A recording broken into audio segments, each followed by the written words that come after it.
নমস্কার, welcome to unique সহজ recipe. প্রতিবারের মতো এবারও দুর্দান্ত একটা রান্না নিয়ে এসেছি, ভেটকি মাছের কচুরি ও আলুর তরকারি। বিকেলে স্ন্যাক্স বা বাচ্চাদের টিফিনের জন্য এই মাছের কচুরি আপনারা সহজে অল্প সময়ে বানিয়ে নিতে পারবেন। চলুন তাহলে দেরি না করে ঝটপট রেসিপিটা দেখে নিই। কচুরি ও আলুর তরকারির জন্য প্রথমে একটি ভাজা মশলা তৈরি করে নেব। তার জন্য এক টুকরো দারচিনি, 3টে এলাচ, 1 চা চামচ গোটা জিরে, 1 চা চামচ গোটা মুড়ি এবং 1 চা চামচ সাদা গোলমরিচ একটি প্যানে হালকা করে ভেজে তুলে নেব। এবার একটা পাত্রে 1 বাটি আটা এবং 1 বাটি ময়দা, স্বাদ মতো নুন, 1 চা চামচ চিনি, 1 টেবিল চামচ সাদা তেল দিয়ে মেখে নেব। এরপর অল্প অল্প জল দিয়ে মেখে 5 মিনিটের জন্য ঢেকে রাখব।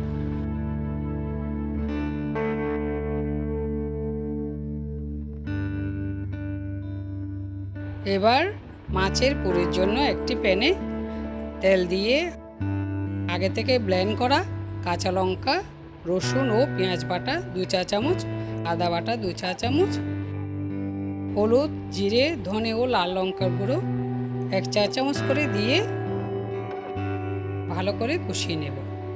নুন 1 চা চামচ ও অল্প জল দিয়ে নেড়ে চেড়ে সিদ্ধ করা ভেটকি মাছ দিয়ে সামান্য চিনি দিয়ে কিছুক্ষণ অল্প আঁচে রান্না করব। এদিকে ভাজা মশলাগুলো একটি হামানদিস্তায় গুঁড়ো করে নেব। মাছ রান্না হয়ে আসলে 3 পিস আলু সিদ্ধ করে নিয়ে রেখে দিয়েছিলাম, সেটা দিয়ে কিছুক্ষণ নেড়ে চেড়ে ভাজা মশলা দিয়ে নামিয়ে নেব।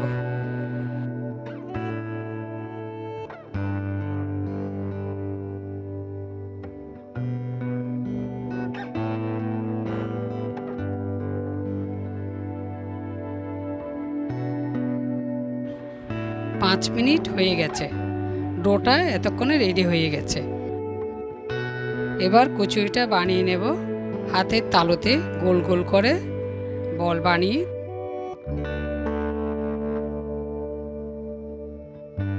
মাঝখানে মাছের পুর দিয়ে এভাবে পরপর রেখে দেব।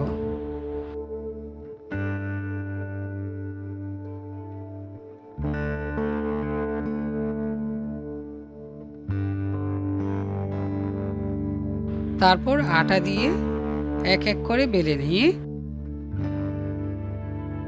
ভাজার জন্য রেডি করে নেব।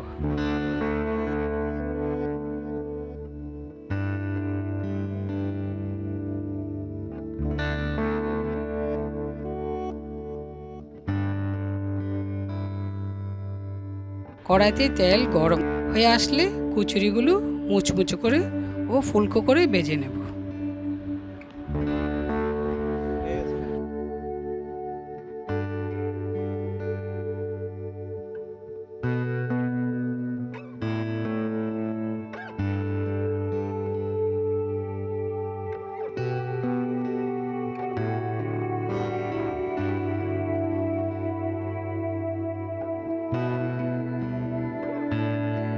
আলুর তরকারিটা বানিয়ে নেব। তার জন্য কড়াইতে তেলে আধা চা চামচ হিং, পেঁয়াজ, কাঁচা লঙ্কা ও রসুন বাটা, লঙ্কা গুঁড়ো 1 চা চামচ, হলুদ গুঁড়ো 1 চা চামচ, জিরে গুঁড়ো 1 চা চামচ দিয়ে কষিয়ে সিদ্ধ করা আলু দিয়ে নেড়ে নুন দিয়ে নেড়ে জল দিয়ে ভাজা মশলা দিয়ে নামিয়ে মাছের কচুরির সাথে পরিবেশন করলাম।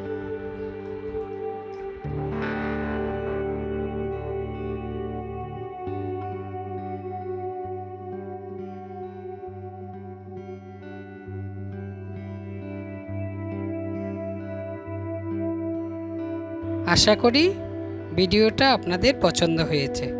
যদি ভালো লেগে থাকে তাহলে বাড়িতে রান্না করে কেমন হয়েছে কমেন্ট করে জানাবেন। লাইক এবং সাবস্ক্রাইব করে দিয়ে পাশে থাকবেন। ধন্যবাদ।